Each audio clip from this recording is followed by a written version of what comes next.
Glenn, how would you describe what you inherited with this group of linemen and any guys standing out so far for you? What about midway through spring? I'd say an interesting combination that you got a lot of older guys that have played ball and are really savvy with a Cade Mays, a Jerome Carter, guys that kind of understand the game on a little bit different level, and then a bunch of young guys that play really hard, give unbelievable effort, but just have to learn the game. You know, just have to learn where to put their hands, how to step, you know, what the defense is trying to do when you see what's going on, and try to do that at tempo as well. So it's a good blend, man. Just really right now trying to get the older guys to help bring those younger guys along, and all of us get to the point that we want to be at. Eric Kane and Patrick Brown. Hey, Glenn, I know Cade Mays is working kind of in some different spots, right side, left side, guard, tackle, but from what you've seen from him and being an upperclassman the first couple of weeks of spring, do you see him more as a better fit at guard or tackle in this offense? Man, that's a great question. You know, really at the end of the day, it's no matter where he fits best with all the other guys. He's such a talented guy, and he has played so many different positions, and he knows how to use his body, how to move it, that really at the end of the day, he's probably going to slide in there where it makes us best. If that's at tackle, awesome, then we're rolling down the road. If it's at guard, awesome, that's where we'll go. And to his credit, man, he has had to do a bunch of different positions, had to move a lot, and it's just been for us, for the team, for doing whatever matters, and really appreciate that part of him. One, because I can move him, and two, just the way he's responded to it. Glenn, one guy I don't think you've mentioned yet is Dane Davis, who came here as a walk-on. What do you like about him, and kind of how is that left tackle situation shaping up with him and maybe Cade and even K-Ron too? Yeah, Dane, studies the game. Now, I'm not sure there's been a guy that's been in extra, especially there in the beginning, to try to learn the offense. He, you know, a great example, you know, kind of talking different pass set stuff, and he was trying to play to some of his strengths and change the set. And you respect the guy that, you know, understands where he's good and what he has to do, and he plays with great effort and has a great attitude, and has done a really good job at left tackle, just as solid as can be. Bert, one, has an unbelievable personality, man, really enjoyable guy to be around, has great talent. I mean, he can twitch and pop and do some things run game wise, and do some things body position wise, pass set wise. You know, I think trying to find the fine line was, you know, his knees, his motor every single play. Yeah, I think that's kind of where we got to get to with him. But cool thing is they're both competing. They're both kind of rolling, taking reps. And, man, let the best man win, but also let those guys kind of sharpen each other, kind of push each other competition wise.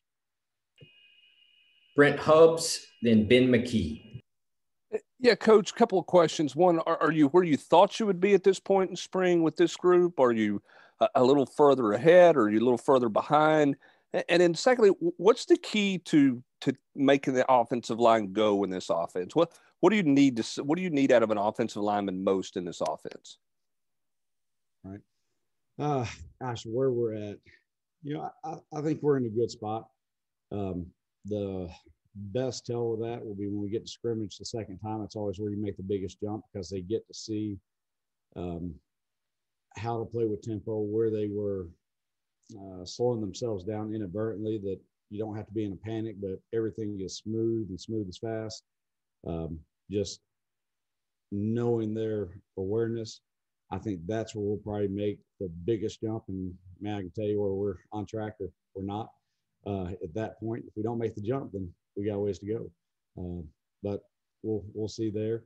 You know, and then, gosh, I kind of got off on a tangent there. It's really embarrassing. What was the second part of the question? Hit me with that one more time. Just what do you? I mean, for you, what is needed to be a successful offensive lineman in this offense? Is it power? I know some of the physical stuff, but what do you say? I've got to have the following 3 or 4 things for a guy to be successful on my offensive line in this offense. Sure. Crazy enough, I do think it starts mentally. Guys have to be able to process fast. It is a quick tempo offense, or fast tempo, or whatever you want to call it. The play's coming in, we're ID in the front, and the ball snapped. If you can't process, you're going to struggle. I think in this league and the way that we do run the ball, you got to be a guy with wide hips and physicality, man. Like, you don't like trying to knock somebody off the ball and don't enjoy moving a man from point A to point B, all the cliches you can think of, and have the ability to run block, man, you're not going to be very good in this offense either. You got to be a tough guy. After that, I think it comes down to redirection, because at some point you're isolated and pass sets, you're going to get in the running game, you're going to be in a man block, you're going to have to change direction. Like, for me, man, can you think? Are you a tough dude that can go move some guys off the ball, and can you redirect? If you can do those 3 things, and we start to build from there. Yeah, Coach, I wanted to ask you about some of the younger guys this spring. Just what have you seen from Cooper Mays and Javonte Spraggins, and then your early enrollee, William Parker? Yeah, Coop has made a big-time leap. I think one in his footwork and base. Gosh, you go back and look at the first couple of practices, just where he was in the run game to where he is now. He enjoys it every single day. The guy has juice, has energy. I think he is trying to fix or be a better player every day, man. His technique, body position, hands, whatever it is you ask, he tries to go work on it and tries to get it fixed. Sprags has one of the guys that, like I was talking about with young guys, unreal motor. Guy plays 1,000 miles an hour. I think he's got to, in ways, not necessarily slow down, but learn how to play that fast with technique, with a first step, second step, hands, understand where I'm trying to put the defender and keep my leverage. He is going to be a great player, man. And really all those guys, you look at where they were, the young guys from day one to right now, they made leaps and bounds. It's just got to keep going that way. And then Griff hasn't made as big a jump, but man, what an unbelievable – it's hard when you first come in, but unbelievable kid, like great human being, plays freaky fast. He just is raw to the game. Has to learn what to do, how to do it. But the fact that he'll play so fast when the ball snapped, he'll be just fine. 2 more questions. Gustavo, then Eric Kane. Coach, you mentioned about scrimmage, and developing your unit. What do you expect from this week, scrimmage, in terms of building your offensive line, in this point of the spring practices? Man, we grade everything, so I kind of let their performance dictate who gets to play. That's the way we've done from workout spring to every spring practice we roll out there. We grade every single rep. The guy that grades the best, he's the guy that gets to start. So if that's kind of where you're leading on that part of it, dude, they're in control of their own destiny on who ends up being the starting 5. As far as where they are at the end of the scrimmage, man, I hope tempo is super clean. I hope our assignments are a lot better. It kind of goes back into that processing piece of it. And then just continue to build on the physical part of it. Be able to go hammer the ball when we want to go hammer it. Hey, Glenn, you mentioned Jerome Carter being a veteran guy and how beneficial it is to have guys like he and Cade Mays in camp a little earlier. But how has he adapted to the new scheme? And is he a viable option for you guys snapping the football this year?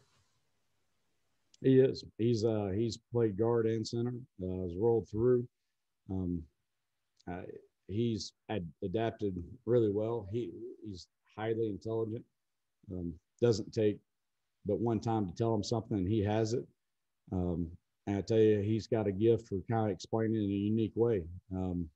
sometimes the way I'm trying to explain something, he'll say, hey, you know, it's kind of like, look at it this way. And he'll explain it to Spraggs or explain it to Coop or explain it to whoever it be. And guy's really a good teacher as well. And a lot of that comes from how smart he is.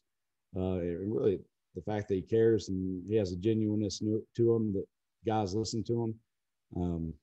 You know, I recruited JC out of high school, and man, I'm really glad to get to coach him again, or I say again, to get to coach him. And he's been awesome, man. Can't say enough good things about him at all. Thank you, Coach, for your time. Thank you, guys.